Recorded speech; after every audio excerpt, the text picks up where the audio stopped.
So let's start with something historical first. Yes, sir. You used to work in an office environment. Yes.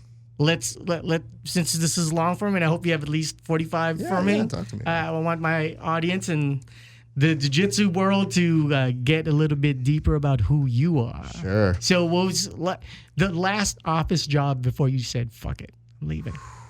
Okay. Because I dabble still. I run social media accounts for different clients. Sure. And I found that the hardest part about doing that is, you get in this mode of wanting to help people. And you say like, oh man, I want to help you accomplish your goals because I've done this on my own. I've done this for other clients. And when they start yelling back at you and you're like, why are you yelling at me? I'm helping you, and you're just like, this is stupid. It's like, I've worked for producers for shows where they yell and you go, oh, well, you're trying to put on a show. So it makes sense. These people are yelling at you just because they don't know how to do something. And so they let their insecurities show. So I want to say one of my last desk jobs was, I was working for a lighting fixture place and I was helping them with their social media. And this woman actually got mad that somebody wasn't doing a job for them because she was pregnant. And she was like, it's been 3 days, okay? So Right. she should be responding to us. And I was like, are you serious? This woman, like, you wouldn't hear from me for 2 months if I had a kid. And I realized this woman is jealous of a baby. And I said, The attention. just the fact that she couldn't get what she wanted from her client, that she needed to get something out of it. I just thought, that's a terrible human being. It's one thing to say, we got business, we make plans. I'm sure this person didn't just fall off the face of the earth. She just wanted what she wanted. And I was like, I need to get out because these people are awful. So Right. it was one of the worst jobs. But yeah, I've had terrible jobs. I love like this. I like doing things that I think further give me some sort of talent. And sometimes I've even taken jobs where I go, I don't know that this is going to help me as a podcaster or a broadcaster or a host, but I always try to pull something out of it. So there have been jobs where I've just been like, man, that sucks. But working for NBC, one of the best experiences of my life. Hands down. Okay, are you still currently working for NBC? I am not. Okay. Do you know why? Because? Jimmy Fallon took a show away from us. I used to work for The Tonight Show. I worked for both Conan and Jay. So I worked end of Jay, beginning of Conan, end of Conan, beginning of Jay, end of Conan, or end of Jay.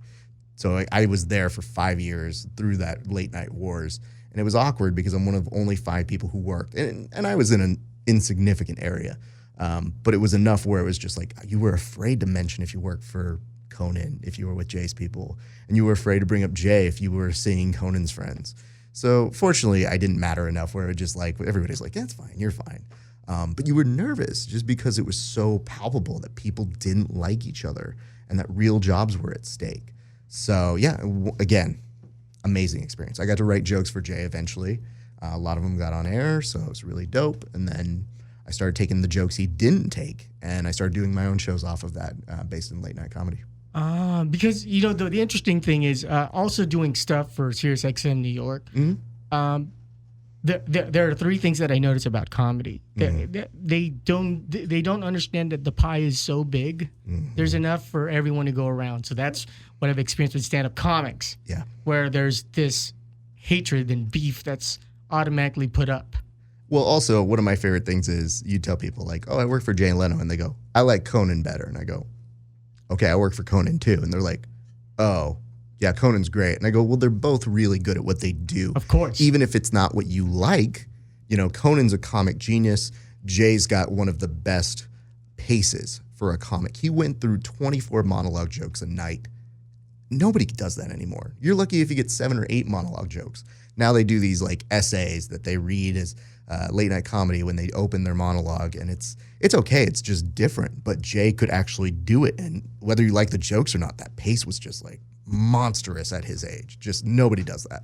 Right, and then they run out of like, how can I be contrarian? Because he just said Jay and Conan, and I was trying to be contrarian. Well, then they're like, I like Jon Stewart. I was like, I love Jon Stewart too. Like, I'm a fan of late night comedy, period. Right. Because I think what it's at its best supposed to be doing is you finish your day, you're tired, you're exhausted, you want something that's going to make you laugh. And people have so many different ways of making themselves laugh, whether it's watching Cartoon Network and having Adult Swim make you laugh, or reruns of The Office that make you laugh. For me, I have such an appreciation for these creative individuals who just put on content night after night. It's one of the hardest jobs in the world. So I met amazing people that I just, man, just looking at what they did, their approach to it, it was like a machine, dude. Right. So that you could never complain. You're like, I'm tired. I have writer's block. And you look at everybody else being like, shut up, kid. More jokes. And you go, oh, right. Yeah, I should be funnier today. Okay. And do you find, like we just had this conversation yesterday on the show, like between music producers and DJs, how it complements. Mm-hmm. But did you find like, you know what, I got to let go of stand-up comedy because I got to concentrate on this writing thing? Or was it more of like symbiotic, but you had to change the percentage of doing both? So I started doing stand-up and I loved it. And the thing I didn't love about wanting to go further in it was I don't want to travel. Sure. I don't want to, tell people like, hey, come see me at this casino in 2 weeks. There's an art to it. I love it. I appreciate it. But then I started doing these podcasts and I found people were coming to me. And if I booked a certain guest, sometimes they wouldn't know who I was, but eventually they'd start to get to know me. And whether they knew me or not, the guests themselves would experience something where they say, I want to come back on.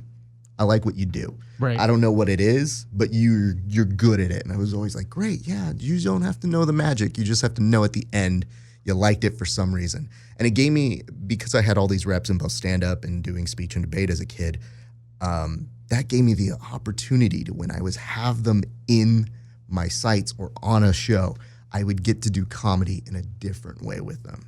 And that would excite me because every guest or every interview is like another chance of saying, what makes this guy interesting? And how do I get people to know something about this guy that they didn't know before? Sure. And that's the biggest battle between like radio and podcasting. Mm-hmm. Like with podcasting, if you don't go deep, maybe you should go to like 7-minute breaks and try radio. And the beautiful part about that is the late night format is getting a guest on for 7 and 7.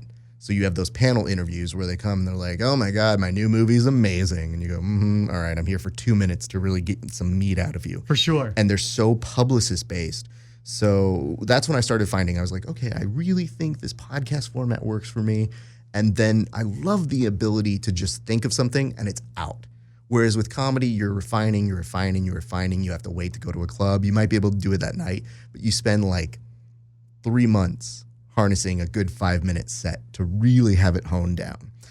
And you never lose those 5 minutes, but you keep building and building and saying like, all right, now it's done.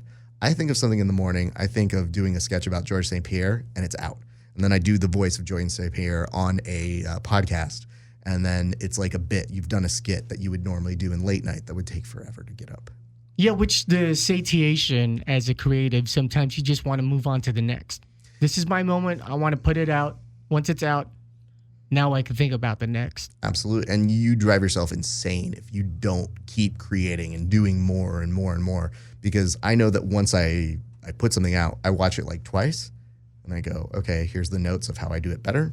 Here's the notes of maybe if it worked or it didn't, I can evaluate it. And then, that next day I'm like, all right, well, what's the next thing? What am I going to do next? Who do I pull on? What's the next sketch we're doing? The one thing I want to give you credit on, when I shot, like we both interviewed Hickson Gracie, but where I got to give you props on, you were you. Well, when I was hired by, you have to be to a style. Yep. And I couldn't be me because like my interview with Eddie Bravo was completely different versus Hickson or Master Jean-Jacques. Absolutely. And I don't even know if I was at that point where I could change myself to be myself with Master Jean-Jacques. You know what I mean? Because it's like they come from this stature. But now that I'm 44, I can just be myself, but without being too edgy on disrespecting a jiu-jitsu master. So what helped it, and this is, I guess, breaking part of the background of it. Okay. I was sent there originally to do an article for Jits magazine. Sure. They were very nice. They asked me to go do it. And they're like, hey, could you interview Hickson? And I was like, yeah. What do you mean, could I? This is a no-brainer. I'm going. When? How? I got down to go interview Hickson, and I told him, I said, hey, man, I really want to get to the deep and the core of what you are. And so for the article, I said, hey, I want to do 2 interviews. The first is going to be an audio interview where I talk with you. I'm going to pull that out for the actual article that I'm writing about you. The second part is just a little more relaxed. We're an MMA comedy channel, so have fun with us. Sure. And you're thinking to yourself, like, he's not known for doing bits. He's not known for being like, Hickson knows this joke very well. Wait until I tell you guys. Punchline. Right. This is the aristocrats. And you're like, no, that's not how he works. So instead, I did this 2-hour interview where I let him talk about what he wanted to talk about. And then he exhausted himself. And then I got to ask him questions that I think got him a little bit deeper. And by the end of the interview, he shook my hand. He was like, that was amazing. And I was like, I have his trust. So now I can really try and like test that out. And I said, hey, I want to do an interview with you. Would you mind sitting on these bounce balls? And he goes, yeah, of course. I would love to. That would be great. And I'm like, oh my God, he's actually doing comedy with me.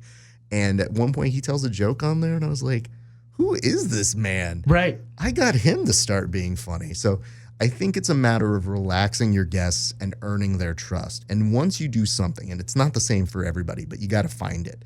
I like to say within the first 10 minutes, if I get your trust, you're going to start doing things that you probably aren't doing on other shows. But for him, it was a legendary moment for me. And I think it established a certain amount of credibility on one side. And it also said like, hey, if you do an interview with me, it's not going to be the same as everybody else's. I'm going to do something a little fun with these guys that like take them out of their world. And, Hickson and I run into each other every once in a while, and it's very nice. He always comes up and says hello. And I'm always like, yeah, that trust from 5 years ago still exists. That's amazing. Totally. Yeah, we're going to end up maybe working on a project. Rhymes with... okay. But... I'm working something out to where, do you follow Joe Coy? Yes. Do you know who Andrew Scholes is? Yes. Okay, so these are guys who, for you listening and watching, these are guys who, it almost like they blew up via counterculture. They had to put out their own money, put out their own projects. Netflix said no to Joe twice, and he was worried about the timeliness of the joke. Put out his own stuff, spend his money. Andrew Scholes got rejected by everyone, blew up through YouTube. And the one thing that I feel I'm super critical about is people who don't know the craft. And I'm critical to myself because I'm forever a white belt. I get injured after 4 months of training. It never fails. 2-3 months, boom, I get injured. But for you, when you interview people, do you actually get into this mode where it's like, you know what? I'm actually going to be learning something for this person about jiu-jitsu? Or are you more concentrated on just reeling information out? It's difficult in that. Good. Oh, I'm glad you said that. It is because I don't overthink it. I do my preparation, but when I talk about doing reps, I did something called forensics, which is speech and debate. I got recruited for 2 different schools, one for my undergrad and one for grad school. For the undergrad, we won national championships for the very first time for our school. I did very well for myself, but I learned so much. Like that was me drilling arm bars, but the equivalent of that for interviewing. So that anytime I meet somebody, I've already kind of met a number of different personalities. So when I meet somebody, it's always like, all right, how do I make you interesting? What do I do? I've already done this research. I know if you're going to tell a story that's too similar to something I've already heard somewhere else, I got to steer you left, or I got to bring you right, or I've got to bring you somewhere a little unique and different. So I kind of approach it with what I tell the guys whenever they're like competing. I say, just think of the way that you approach competition as the way I approach interviewing. I watch my tapes. I take it very seriously, but then I have to be loose enough to be funny. Because if you're so serious, you're just not going to connect with people on a human level. Sure. So I come in with as much preparation as possible, and then I hit a certain point and I say stop. And then I just literally look at them and I say, how do we become, on a human level, people who would be having this conversation inside or out of the studio? And like I just did an interview the other day, and there was a guest who I didn't know if we'd make a full 40 minutes. I was like, I don't know, it's kind of iffy. Totally. He's a really nice guy. And I was like, it's not his fault. I got to be better. Right. And at one point he told me, he's like, dude, I love playing poker. And I was like, why don't I know this? He's like, yeah, I've competed at the World Series of Poker. And I was like, why have you never talked about this? He goes, oh, I like to keep it quiet. And I was like, oh, he's never told anybody. He's told me. This is dope. And I'm like, dude, I'm a compulsive gambler that just doesn't. I want to bet on everything. Every time I walk in somewhere, I just make odds in my own brain. And it was him being like, after we get off the show, he's like, dude, I'd love to play poker with you sometimes. I was like, I'll take your money anytime. I have no problem with that. But it was such a great surprise. So I allow myself to just let go and be surprised by the person. So it's less like an aggression. It's more like, I don't know if I'm going to learn, because you don't always learn from people. And sometimes they're so nervous that they go into an area of shtick that their buddies or their training partners are like, you're hilarious. And they tell these really hacky jokes. And then they'll tell it to me and I go, okay. They go, you didn't think that was funny? I was like, right. I mean, you want a gold star? Do you want me to pity laugh? Would you give me a pity armbar? Like, I don't know, dude. Like, I understand you're telling the joke. It's just, it's old, you know? So we try to get them to break ground and do something fun and new and different. And I think the best way to be funny is to just learn how to be yourself. If you have an ownership of who you are and what you do, you can tell me the oldest joke in the book, but if you're 100% you, I'm going to go, man, that was funny. Good on you. That was awesome. See, for people who are listening and watching, like Nate, do you see how Raf just gives? Yeah. I can ask like one question and I'm just going to let him go. Yeah. It's our responsibilities as on-air talent. Like yes. if someone has the desire to interview you, you better fucking bring it. I got to tell you this. Martin Short is... like, I don't know that I've loved everything he's done. Like, he's funny, he's amazing, he's a legend. He was on SCTV, he's done 1,000 movies. But the thing he's known best for in our industry is that if you bring him on as a guest on any late night talk show, this man, and I've heard it's legit, I don't know it is, but I've heard metaphorically, he has files that he has to talk about when he goes on these shows. So he preps for these shows. I like as to a think, guest, yes, to emphasize that to the listeners. Yes, because if you go on a show, if you go on Letterman, that's your opportunity to do 7 and 7. So you got 14 minutes to just kill, and you can make a career out of that. So when I go on other people's show, I'm like, all right, what do I want to talk about? How am I going to be that Marty Short guest that just crushes and tells something that's new and different for you that you may not hear on a different show? Right. Like I did copious amounts of research, and just like I'm multi-topical, so I'll talk about beats, I'll talk about food and everything. And in the end, it's almost like prep to honor the lineage of interviewing. Yes. But after question one, sometimes you just got to let it fly. There have been times when I was like, I looked at like, say, a note card or just some research or just some chicken scratch, and I go, we didn't talk about any of this. And you know what? We were better for it. And you just throw it out. So I don't even write down things anymore. Okay. With Jay-Z famously says, he's like, I'm just one take. I just go in there and spit the freestyle, rhymes. Dunzo. And I freestyle. I'm like, because of the reps that I've done, that's what I do. I just absorb. So I listen to podcasts and I'll hear them on other shows. And then I just mentally catalog it so that when I see them the first time, I'm like, yo, didn't you just compete at this one thing? And they're like, yeah, I did. Thank you for bringing that up. And I'm like, cool. Yeah, you didn't talk about that. Let's talk about that. Right. Well, I've done 4 different shows and probably a lot older than you. I've booked like, a food group thinking, oh yeah, we're going to talk about DJing. Because I belong to the Adam Carolla generation where it's 4 or 5 topics instead of one topic, one show 5 times a week. And with this particular interview, I was like, well, we could talk Jiu-Jitsu, but I think I'm going to save that for later. Sure.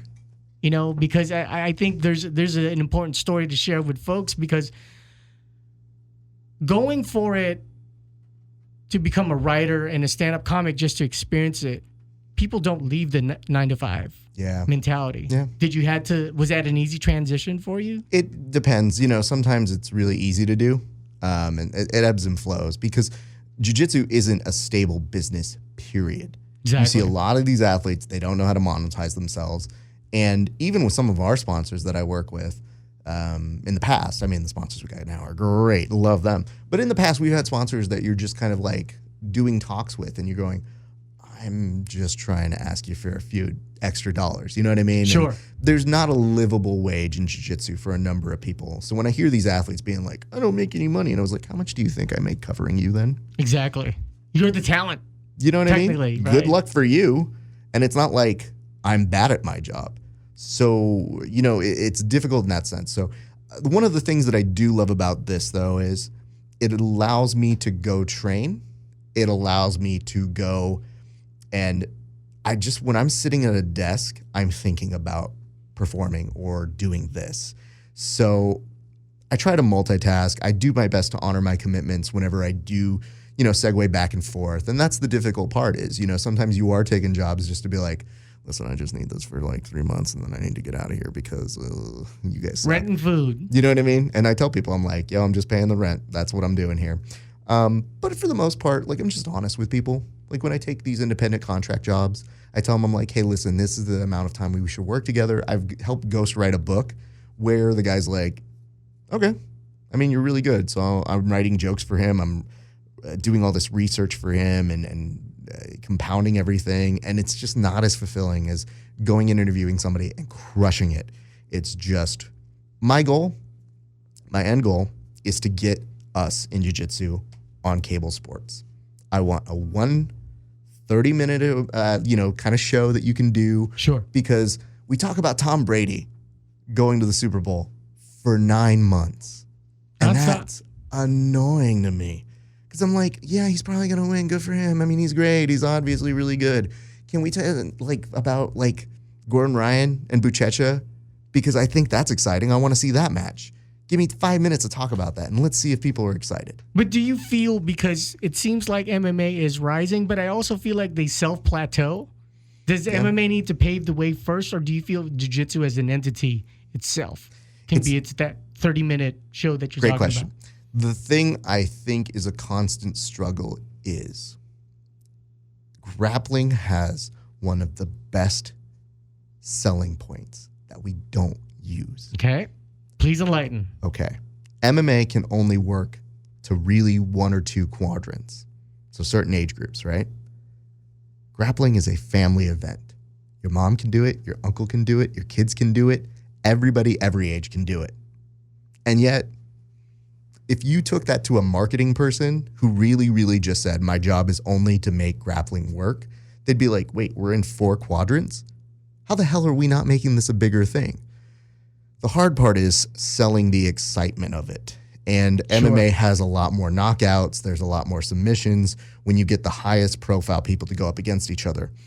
We have a lot of athletes who are black belts who get very self-conscious about, I don't want to lose, because we put such an emphasis on don't lose. And that's why you see at IBJJF when people go, how come they're not doing this? And this doesn't make any sense. I don't really fault the athletes, but I make a list of these guys who I think are always reliably exciting, win or lose. And if I put things together, they're my first call. If somebody's asking, hey, who should we put on? I say, this guy. Because I say, for TV purposes, for us going further, those are the guys. And it's tough because every athlete is fighting for their shot, and I don't beseech them for, trying to put themselves forward. But I really feel our biggest underutilized aspect is taking the fact that you can get these mom and dads and these kids and sell it to that place, because kids can compete against each other and it's perfectly fine. And we just haven't cracked that threshold. We don't agree on rules. There's no unified rule set in grappling. There's gi versus no gi. There's, do you want time limit? Do you want points? Everybody wants to get into these minutia where I just try to support everything. I try to support if it's gi. I try to support if it's no gi. Every time somebody puts up a new event, I try to reach out to them. I make a really earnest event or offer to just say like, hey, come on my show, talk about it. You may not know me, but I'd love for you to talk about your event, because I think that little bit that you put as a foundation helps to get us a little bit more exposure. Even if it's you can take those clips and do it somewhere else, or someone sees you on my show when they bring you on their show, whatever it is that helps at the end of the day. Was it your first time doing coverage with Donna Gonzalez?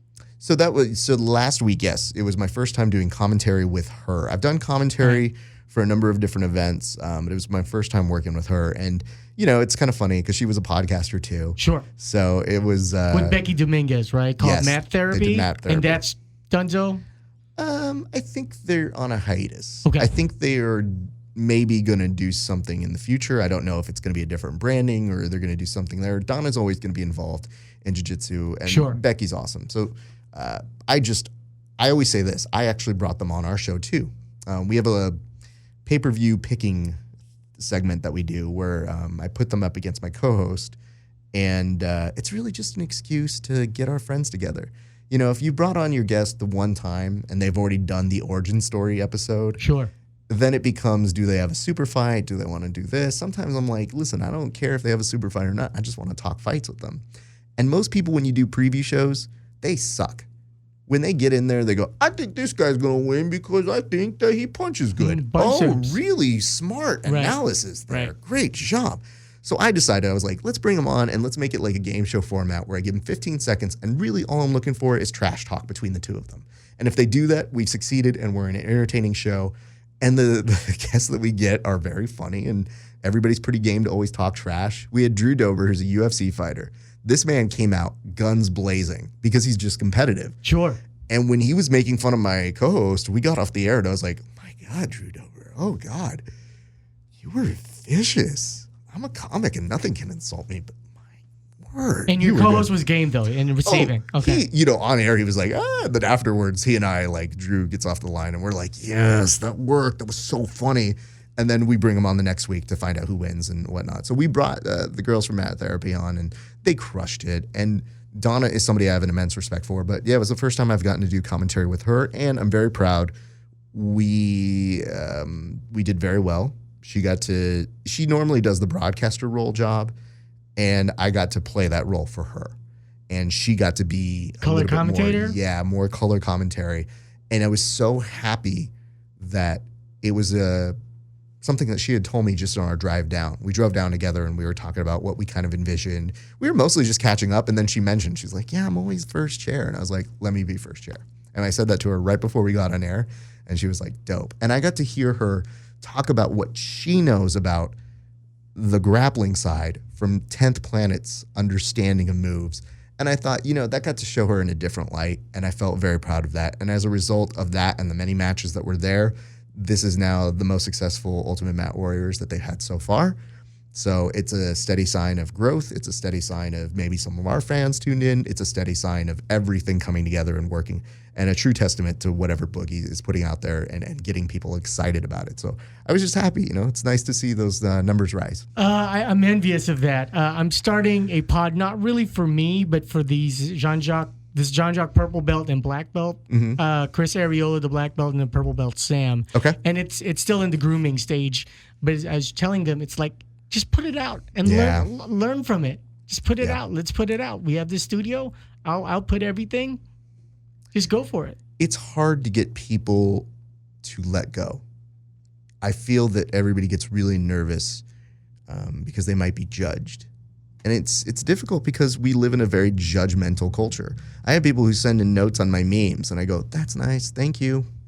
Wow. It's adorable that you want to give me notes, but no. And even when we were doing the commentary, we had trolls who were in there. And the beautiful part about trolls that I truly love is they forget I have the microphone. When I have the microphone, my voice is amplified. Their voice is only amplified if I make fun of them, and I get the last word. So it's always beautiful to see them struggle on their keyboards and be like, oh, I'm going to get you. And then they like work so hard. And then I look at them like, that's stupid. Yeah, you worked really hard on that joke. So to make it a little bit societal also, I'm experiencing like social media burnout. Yes. But as we're both on the online world, you have to accept it. And like you mentioned, you manage social media accounts. Are you less active on Facebook and on blogs and posts, and you just put out your content? When I work for other people, I definitely am taking a break. There's less stuff that I'll produce for myself. I found this with Jiujitsu memes. I actually stopped making as many memes as I used to because everybody does the same joke. They'll be like, blah, blah, blah, punchline, footlock. Like, that's not funny, and I'm not going to criticize them for their ability to do it. I'm just going to you guys do that. I'm going to take the outside track. Sure. And the difference why people do memes, everybody has a different reason. I do them so that they become a conversation facilitator on our podcast. Because you put out a meme, you put out something that's a raw expression of what you're feeling and what you're thinking, and the joke's there. So there is a construction of how you put together that joke. But for us, it's just the beginning part. So if somebody's seen our memes and they don't know who we are, if they really become part of the funnel, they then become part of our show. So those people, once they're in, they don't leave. They listen to our show, they're in, and I notice our numbers rise when we do more memes.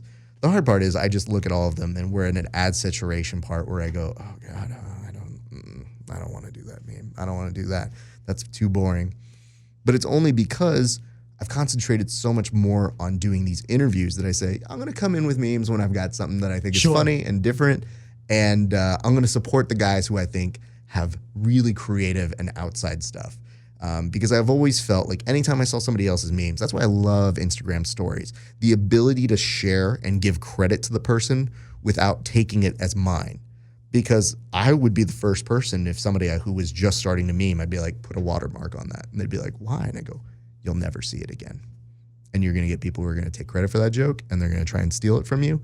Do not do that. So I've just tried to always be a voice. And some of them have gone on to do better numbers than us. And I have no problem with that. It's just, I don't want to put out quantity versus quality. Yeah. And what I'm learning is, I'm going to put something out when I feel like it. Yeah. Because it's a lot healthier for me. Yeah, dude. You got to do that. And I think you're right in the area of the social media burnout can affect your other work. So don't let it affect it. Yeah, well, for me, like... You're good at basically putting it in its own sector of life. I like to think of it like this. As much as I love jiu-jitsu and comedy and broadcasting, I have a puppy and a wife. And, I'll sit there explaining something to her. I literally got this little thing, this adapter that goes to my phone that I can podcast more off of my phone with. It's $10, but I can use the same microphone I use for my podcast. And I was going on and explaining it to her for 10 minutes. And I was just like, this is amazing. I can't believe I bought it off Amazon. Now I can do more work and I can go more places and do more interviews. And she's like, that's nice, honey. I was like, oh, I'm boring you. That's right. Because it's only interesting to me. And I was like, absolutely. I got to turn this off. And I got to just sit here and watch Family Feud with her and just take a few moments off. And those are the great reminders of that. But your wife did she attempt to try and play around with jiu-jitsu? Or? No, she likes to tell people and bust my balls in front of everybody and say, oh, he would never let me go. And I was like, that's false. I would love if you do this because then you'd understand. So I usually call her out on it. No, she's really good about saying, you do your thing. And yeah, she gets into that place that I think most spouses get into where they go, you're always at jiu-jitsu. Oh my God, you're always at jiu-jitsu. But I think once she saw in my life, there was a turnaround when I was starting to do it way, way more. I went from just those 2 times a week to really going 5 to 7 times a week, or then sometimes double sessions. She saw what a noticeable difference it made in making me more peaceful, making me more mindful. And that when I did come home, and granted I'd be gone for a while because I wouldn't just go. Sometimes I'd be going and interviewing people. Sometimes I'd be going and then coming back and then being like, I'm so tired. But she noticed that when I wouldn't go, she's like, you're a little grumpy now. You could stand to go. Interesting. So she'd actually, one time she came up to me, handed my bag to me and just goes, yeah, you can go. And I was like, oh, should I? She goes, yeah, you're a little insufferable right now. So go blow off some steam and have some fun. And I was like, that's really cool. And so, yeah, of course, just like with any couple, you have your ups and downs on like, oh, you're training too much. But she is very supportive of me. She always is just like, she'll ask and she'll, put up the questions of like, so what was different about jiu-jitsu today? And I appreciate that. But the fact that she couldn't have less to do with it makes it so nice that when we are unplugging, I've learned to be better about focusing my time with her. And like I said, once we got this puppy a 1.5 years ago, it's just changed our lives. This puppy's so adorable. We work really hard. I wanted to show her, I was like, oh, I'm a good dad to this puppy, sure. And so it's brought out a really cool different side that, she's seen me where I go, I'm not going to go train tonight. And she's like, why? It's like, I got to take care of the dog.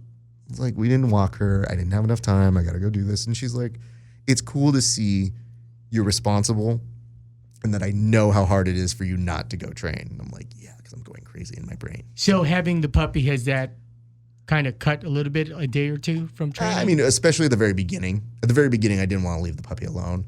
Now all my friends are like, bring the puppy with you. And I was like, no, I don't want to bring the puppy with me. I don't want to make that weird. Right. But at the very beginning, it did. Now the puppy, I will say, there's been maybe 1 or 2, maybe 3 times where I've had my bag on or I've had a rash guard on and the puppy like shoots me that look like, you gonna leave me? And you're melting already. And I'm like, no, don't look at me, please. I'm just, oh God. And I've literally 2 or 3 times. That's about it. For a 1.5 years, that's not bad. But 2 or 3 times I've had my bag up and I'm like, oh, fine. Let's go play, puppy. That's fine. Your dad loves you. It's not like I wanted to work on half guard today. It's fine. But it's fulfilling in a very different way. And I find that overworking yourself is very detrimental. So I try to listen to my body. I try to listen to signs like that. And, I think it's made me a better person. You can just blink twice if you want, but normally the pattern is get married, get a pet, and the next step is a kid, bro. I think we're probably not going to do a kid. I think, yeah, we've softened people around to this idea. You have to understand, my mom's side had 8 brothers and sisters for her. Ooh. And I thought, well, especially being Mexican, it's like, well, I got to get to work. I gotta have like 5 kids already, right? And I thought for years, I was like, I'm going to have a big family. I'm going to have a big family. And then it just became one of those things where your priorities change. Things change. And I'm pretty content just having myself, my wife. We love it. And we've talked about it. And we're just kind of in that space. And we just kind of say, like, if it happens, it happens. But I just think not putting pressure into it makes you make way better informed decisions, and it makes you responsible. And to those who do that sort of stuff and maybe accidentally have a kids, it doesn't make them less or more. It doesn't make anything different. It's just, you just make a different choice. So like I see these people who train sometimes just as much as I do, who have kids, and I'm like, how are you doing this? Of course, right? Oh my God, you're crushing this. I have no, I mean, I can blame my dog, but it's not a kid, you know? So, yeah, I think we've talked about it, and I think maybe later at some point, but we're good. Do you find yourself in training because you're so involved also with so many different jiu-jitsu facets? Does it skew for you to go, I thought I was a gi guy, but I might be going a little bit on this no gi trip now? I like to think of it like this. I will train whatever people have. So if it's gi, cool, I'll train gi. If it's no gi, great. If it's wrestling, great, I'll train that with them. I love all forms of grappling in the sense that I feel there's so much I don't know. And being very honest and sincere about that, it's like this endless pursuit. So if I feel like I've reached a good place as a host and a broadcaster, and you can learn more, that learning curve, especially when you feel like you've really hit it well, you're not learning as much. You're picking up little things here and there where you're like, oh, this makes my life easier if I do this. With jiu-jitsu, it's never ending. It's like, oh man, I feel like my footlock game is pretty good right now. And you're like, I know nothing after rolling with Gary Tonin. I'm an idiot. Like this, I'm a dummy. Like I should quit right now. And that honesty and that purity of it makes you so much more excited to go out there and learn, to go out there and teach. I found so much more through teaching people what I do know and transferring what it is, because I see that part of doing the teaching is being a performer. And so that's why I sometimes have to hold myself back to give people notes when they're doing instructing. And it's like, sure, your technique is flawless, but we could stand to be a little bit better of how we inform people or use our voice or carry ourselves. And the people who are very responsive to me, I give them notes and I tell them, I'm like, listen, if you're really good with feedback, please use my skills as a performer and somebody who's done this. And I've coached people to national championships. Like, I can help you. And when they're very receptive, it's so cool to see. It's so awesome. And you get really excited. So yeah, I found the real reason why I train though. Okay. This is the real reason.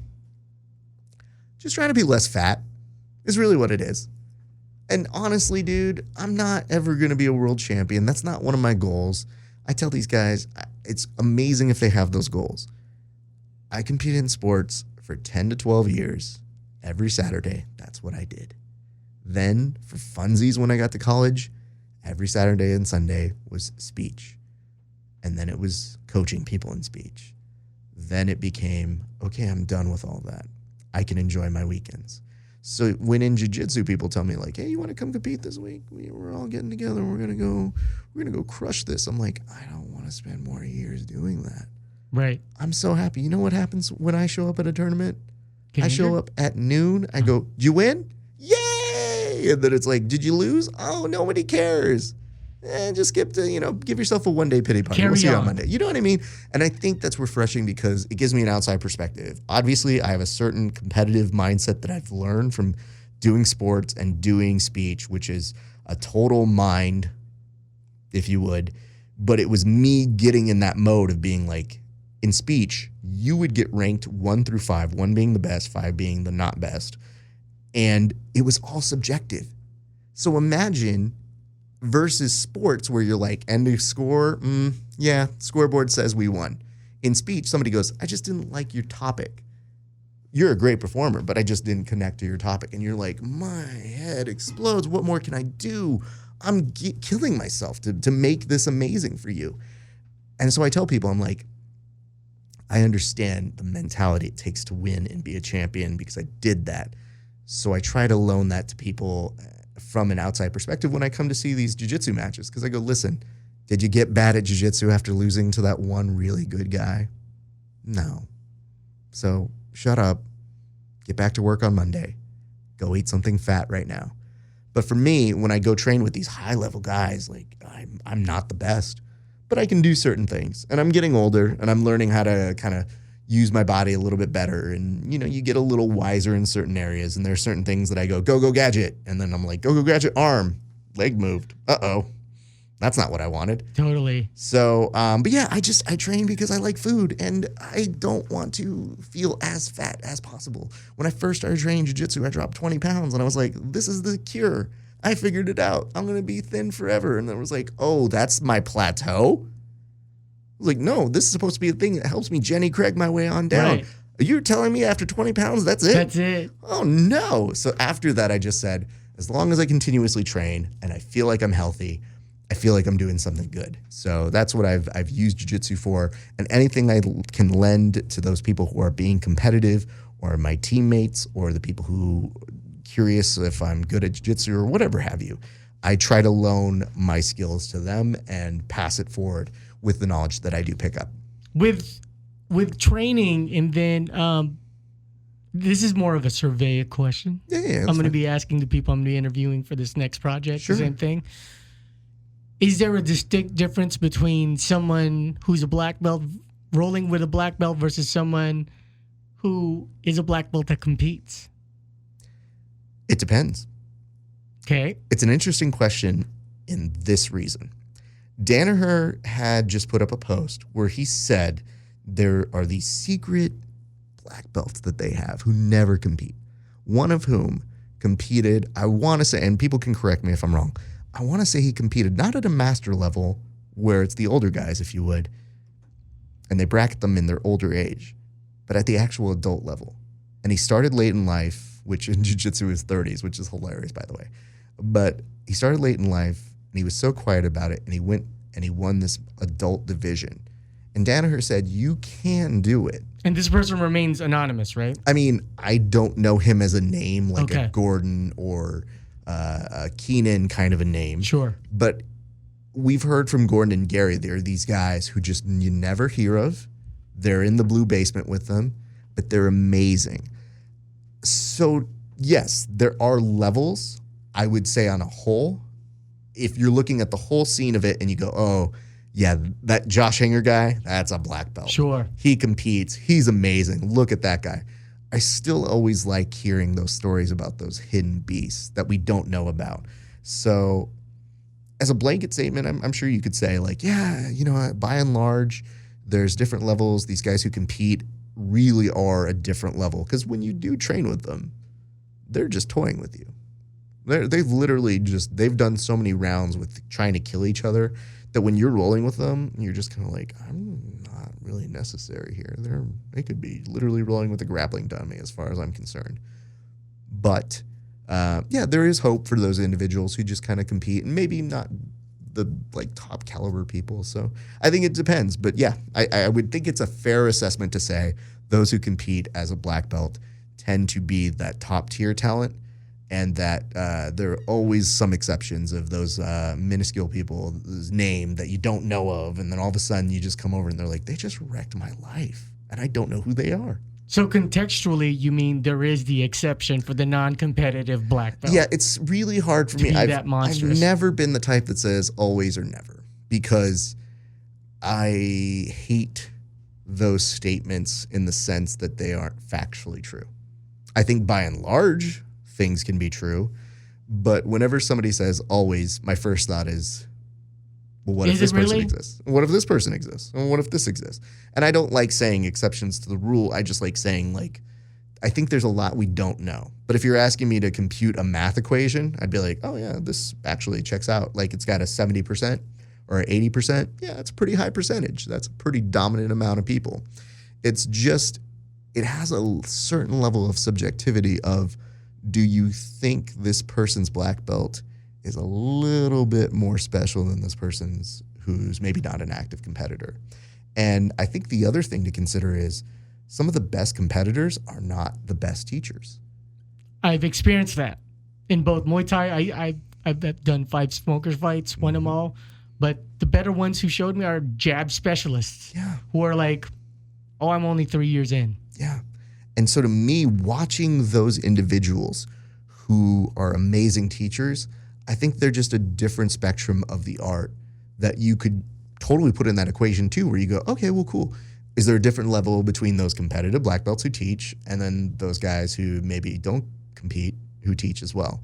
I think it's just a matter of perspective. And I think the hardest thing about it, much like with my speech where you would get evaluated on if somebody resonated with your topic, they may be like, man, you're an amazing performer. I just didn't like your topic. I think the same thing happens with jiu-jitsu where you go, you're just not my teacher. You're amazing for what you do. And that was the hardest part when, I took a break from 2009 is when I started training. And I had to take a break for family reasons. And much like I'm sure you can understand, there was a passing in my family. And then you hone in and you take care of your family. And then after that time, I said, I'm going to allow myself, I'm never going to stop paying for the membership because that would tell me I'm quitting. And I didn't mind. I was like, I hope that goes forward paying for somebody's instructor fees or somebody's, training fees to keep the gym open. I didn't mind that. I just was like, if I stop paying that fee, it's my way of saying I'm not going to come back. And I'm not that guy. It's interesting how something that small can keep you in the game, right? Yeah, it would, because mentally, I don't quit at things. So I rather than quit and then think I would come back and save money, I was like, I love the sport of grappling. Even that small little gesture is going to both keep me in and I think do something good. And they didn't mind. They were just like, oh, we're going to cash this check. And I was like, that's fine. So when that happened and I finally got to come back in 2012, I was going to all these different gyms and I noticed something different at each gym.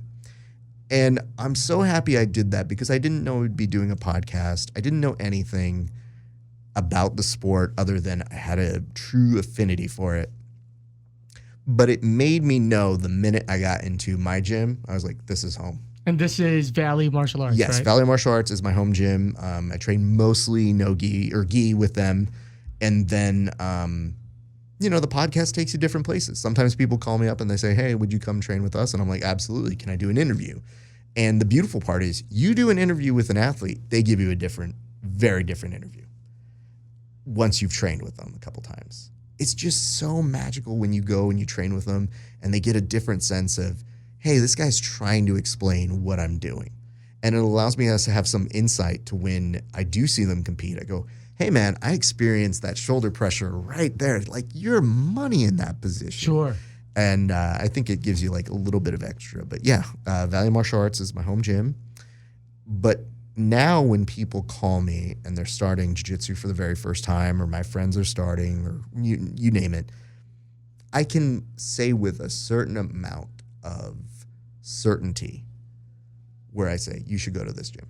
Even if it's not my home gym and I would love to have them as my training partners, it's so much more important to me that they train somewhere that feels like home to them.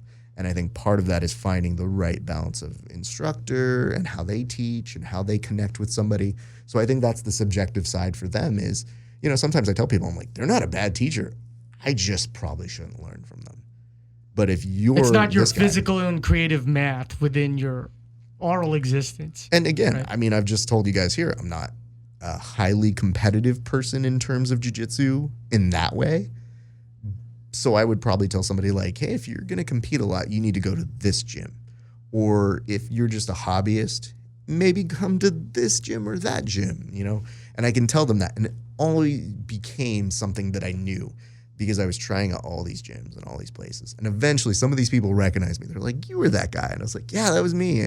I was that idiot. And now I'm an idiot with a microphone and I'm interviewing people. Nice. But at this point, since for the listener and viewer, if in case they don't know, Valley Martial Arts is an affiliate gym of Jean-Jacques Machado. Correct. Is John Budd a black belt now? Is he brown belt? I think he's close. I think he's like, he just got his last stripe, I think, recently. 4-stripe brown belt, okay. Yeah, so it's coming. And Marcelo De Pauli is a 2-stripe black belt? I think so, yeah. Right. So have you rolled at Mothership HQ?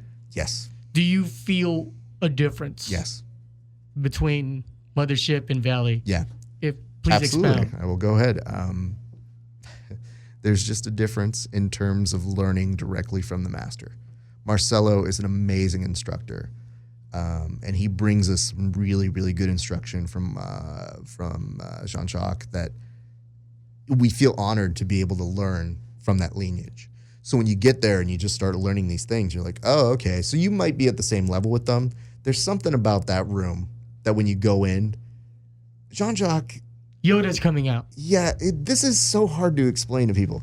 Like, and I don't know if people feel the same way I do on this, but when Jean-Jacques shows up, he's not looking to see how good these guys are. As much as they think differently, he's seen so much jiu-jitsu in his life that I'm pretty sure he's like, that was pretty good. You know, like that's about as good as you can for get. you. You know what I mean? Like he just loves the element of people training and seeing that. I think that fulfills something in him. I think that's why his calling was to be a teacher. And I think there's a certain satisfaction he has. Now, don't get me wrong. I'm sure he's happy when these guys win medals or they do something great in his room, and that's amazing. But I don't get the sense from him, and again, only my sense, that if you crush somebody in that room, that he goes, I saw you do that. Wink. I think he's really a person who just goes, hey man, you really put that technique together. Good for you. Having said that, the people who are there sometimes still see their idol, their guy, and they want to do something. You want to show your jiu-jitsu dad, if you would, how good you are and that you're trying. And sometimes it's just the competition between the guys who are in the room where they just want to have good rolls. Like it could be any number of things. And I just know that when I've gone and I've trained at the Mothership, people go hard. And I'm okay with that. It's just a different beast. You know, we at Valley Martial Arts Center, we're your average Joe's gym. You know, we're happy to have you in. We'll give you good rolls, but we're not going to try and kill you. You go to Jean-Jacques, better rep. It's going to be a good day, man. It's going to be tough. And I think there's a place in this world for both, but I think we both operate off of the understanding of the principles of the Jean-Jacques affiliation. If you go to either of our schools, you will be welcomed. You will be treated accordingly. We will show you great training if you ask for it. And if you want hard training, we can go hard too. So that's why when you bring up the Yoda, it's like one of the benefits of having the Yoda there is Yoda don't have to get up and do much. But if Yoda chooses to fight, that's going to be the best scene of the movie. For sure. So when you get to watch Jean-Jacques do his thing, and I've never rolled with him, but just watching him, there's so much jiu-jitsu knowledge in him. There's so much that I feel we only get little segments of it. And I've asked him in interviews before, I'm like, when do you decide what you're going to teach when you go to a seminar? And he's like, that morning in the car. And I'm like, what? Totally. Like, what a great first jiu-jitsu world problem to have, that he could just wake up in his car. Like, I'm thinking if I'm going to teach a class, like the week before, I'm like, oh man, I'm on a notepad. It's just because that's what he grew up with. When he was a kid, he was a baby, he was doing jiu-jitsu. And to have that ability to be that person is so cool. So yeah, I would say there is a difference. I have a couple of good friends who train at JJ's HQ. Yeah. And a couple of very well-worn acquaintances. Yeah. They did a seminar. It's the same seminar where Henzo Gracie was showing, what did he call it? The paper bag? The plastic Ziploc bag? Yeah, the paper bag or something like that. Yeah, the plastic bag or something you. like that. It's the same seminar, right? Yes. And Jean-Jacques was showing all these techniques, and a few of them were like, dude, we never learned this motherfucking technique at HQ. Yeah. Master JJ, where did you have this salt and pepper shaker at, dude? But it's beautiful because Henzo's was one that we were all trying to rep. I remember in the months after, I remember seeing that and going, like, everybody was trying to do it. And then I love the fact that John Jock's like, okay. All right, dog. I see what you do there, Henzo. Because it's a family and it's a little beautiful They're competition. cousins. But the beautiful part about John Jock doing it is just watching him. I'll tell you this much. If you watch people interact with him, they are truly excited to see him. And it's really cool to watch people meet him for the first time. And we in the association, we might have a different relationship with him just based on, being in the association. But there's something really, really great about when I'm out at an event and I remember him coming up and saying hello to me. And I'm thinking to myself, you don't have to come say hi to me. You're John Jock. I'm just a dude, and it makes me feel like the guys who are the true OGs or the true people that we look up to, it is so welcoming that they respect what I do. And sometimes you wonder because, we're building this, we're putting the foundation steps there. You wonder who's listening. Sometimes when you first start this, it feels like you're talking into a void. When we first started Verbal Tap, we're like, we don't know who's going to listen to this. And then you find that people are listening and then they want to interview. At one of the holiday competitions, I go to say hi to John Jock and he goes, Hoffa, good to see you. So when you going to interview me? And I was like, what? Are you asking for an interview? He's like, yeah. Good for you. Yeah, but I'm thinking to myself, I'm like, if you want an interview, I'm not going to say no. So just tell me, okay, fine. And I'm like literally getting my stuff out. I'm just like, that's so cool that he has a certain kind of rapport with me where, he just wants to talk about the good charity and bring attention to that. And he knows what I do and he knows that's a way that we can do that. So I think that's pretty dope to have that standing now where, more and more people kind of get what I do. The first set of producers that I had, and shout out to all of Steve, Travis, and Justin, are wrestling heads. Total. They don't train in jiu-jitsu, but they're just wrestling heads. And for them to go, oh my God, it's John Jock, because the ADCC for subs, it went, it crossed over to people who just do wrestling. Yeah. I think the weirdest part to me is we take it for granted because we see him all the time. And, we're in Southern California. Some people fly in from all over the place just to train and meet with him. So it's pretty dope. But there was one time when I was doing an interview with John Jock, and it was, I think, at the World Expo. This is maybe about 5-6 years ago. There's a guy over on the side while I'm doing the interview, and he sees me, and I see him, and I go, oh, he wants a photo or something with John Jock. So I close down the interview. I go to the guy. I was like, hey, man, do you want me to get that camera? I'll get a photo with you and John Jock. He's like, no, I want a photo with you. And I was like, no. That's not how this works. You don't get a photo with me when you have John Jock right next to me. Of course. Like, what are you doing? At least wait till the man's away. Like, totally. Conceptually, I couldn't get over it. And to make matters worse, he had John Jock take the photo of us. And my brain melted. I was like, this is not the way it should be. And of course, John Jock is so chill that he's just like, yeah, no problem. Just takes it, doesn't think anything of it. But I'm just like, I'm freaking out because I'm thinking like, oh God, I'm so embarrassed. I'm so sorry. And you want to be like, John Jock, I'm so sorry. And he's just like, dude, I don't care, man. Like I live a great life. I'm good. Hey, can you give me 10 more minutes? Because we have the next talent coming in, but I don't want to take too much of your time. No, absolutely not. There's so much more I do want to grab as far as for information-wise from you. You know what I mean? I'm going to have to ask you as a peer. Absolutely. Go for it. So I also left the academy because I had a falling out with a black belt. Okay. Former friend. Okay. But do you think, and I know I can get dropped, I'm only a white belt. I'm forever a white belt. I trained in Muay Thai, sure. Yeah. Did smoker fights. But in this particular setup, for a broadcaster, is John Jock's the first location to learn about jiu-jitsu so that way you can broadcast in an MMA and jiu-jitsu centric world? Interesting. I mean, it's never hurt me. I'll tell you this much. I walk in as a schlub in a number of places, and then people will come on, man. No, but You're a purple belt now. I'm a purple belt, yes. Ain't no schlub, dude. I just love the idea of being like, excuse me, please smell if it's a purple belt. Thank you. No, what it is this. I'll tell people I'm a purple belt, and they go, okay. Because you're a host, so they figure you get held to a different standard, you know? And again, they don't see you compete. The Elvis black belt. Yeah, so I'm like, listen, I don't know if you guys know, the celebrity to this thing is not super high. Maybe 1 in a million people recognize you. So no, I didn't just get it because there I go because I mostly put in the time. And I roll okay. I'm not bad. But the thing that really solidifies is when I say, I train at John Jock's affiliate called Valley Martial Arts Center. And everybody stops and goes, John Jock? Oh, I love John Jock. It's amazing. And they tell you a story of how they love him. And you go, yeah, he's really cool. There's an affinity toward that. So it's never hurt me in that sense. And it's always given me a little edge of credibility in a very nice way. I think it's difficult. You mentioned the falling out sort of stuff. I never like that. It's tough. It's tough, dude. And you broach it with so many different people, and sometimes they don't want to talk about it, and sometimes they do, and it's hard to find out if people do or don't. I'm of the mindset of, listen, dude, I'm trying to take this sport in a good direction.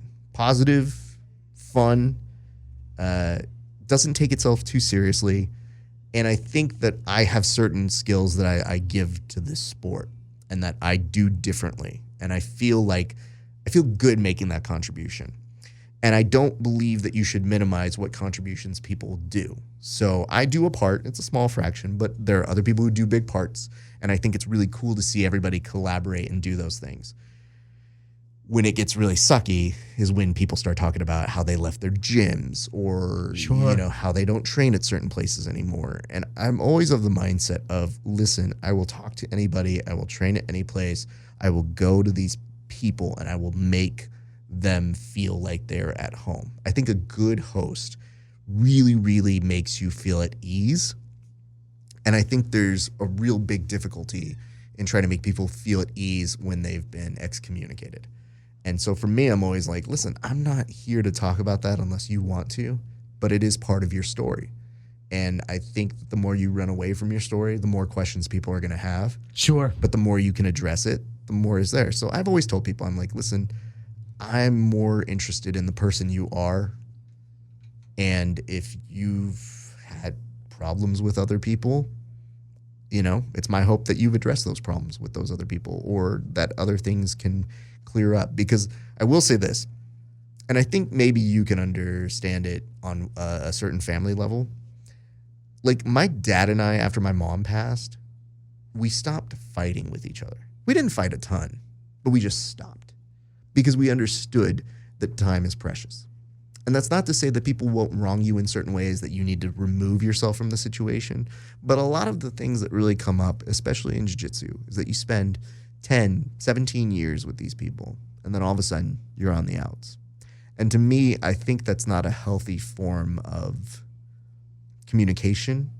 And I feel that if you really did have a connection to those people, it's my hope that you as a person, not as a jiu-jitsu performer or athlete or competitor, that you make amends with them so that you don't have regrets on what it was that helped you to build those relationships. I think the people that I've had issues with in my life, somehow we've kind of turned out okay, and we've had conversations. You've worked it out. Well, I had a performer that in speech, we competed amazingly together. And we were known as almost like a Lewis and Dean Martin and Lewis kind of thing. And in our senior year, we would have been guaranteed to be a really powerful team.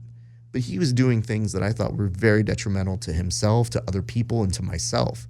And at a certain point, I said, I'm not going to perform with you. I don't care how successful we could be. It's more important to me that you go fix whatever you need to fix. And if you don't want to fix that or you don't want to fix us, go somewhere else. And it hurt him. And I remember being like, hey, man, I'm not trying to hurt you. I just need to be away from you. And as much as I would love to be successful at it, success isn't that important to me. And we competed separately. He did amazing on his own. I was really happy and proud of him. And then afterwards, we finished competing. And then, at senior year, we didn't really talk that much. And at the end, I was like, hey, man, have a good life. And it cut him. It was just like, what? And he told some of our friends, they were like, hey, man, you should really go up and you should talk to him again, to me. And I was like, I'm not ready. I'm not there. I wish him well. I don't. I'm glad you said that. The I'm not ready part. I knew at a certain point in my life, and again, what was I, like 25, 23, 24? You don't have your emotional capacity, but you know, if you know you don't have that emotional capacity, be honest with it. So years later, we made up and we had talked it out, and he came and he was very honest about what he had to improve in his life and what he did. And he still went back and forth on things that he was doing. But I had told him, I was like, hey man, we probably should still perform together. And one year he called me up, and it was like 2012 or 2013, and he said, hey man, I really want to perform with you. I'd like to be on your show. And I go, here's how my show works. I go, you pitch. I don't just favor you. I don't do that. I want you to pitch. If you've got a good segment, we're going to do it. And he's sitting there, and it was rough. And then he pitched something, and I said, that's a good idea. Let's do it. And I was so happy I brought him back on my show, because I would have lived in a bad place of not seeing us perform again, but we could be brothers again, and we could be those people. And not everybody has those opportunities. So I understood that, I respected it, and I think now we're all the better for it. And I think that every time he sees me do something, he sends me a note, and he's like, dude, I see you're crushing it. And I send him notes, and I'm like, dude, you were in this commercial, you're great, you're this. And it's sincere. So to me, when I see these jiu-jitsu guys who get to this place and everybody's got these giant egos and they can't let go, I understand it and I can respect it, because we're with each other all the time, and egos and crazy things get in the way and life gets in the way, and sometimes people double cross each other. But if you sincerely do have a thing and you examine the relationship and you think that there is something that is not okay, I think you do owe it to yourself to at least examine the possibility of what if, to reach out.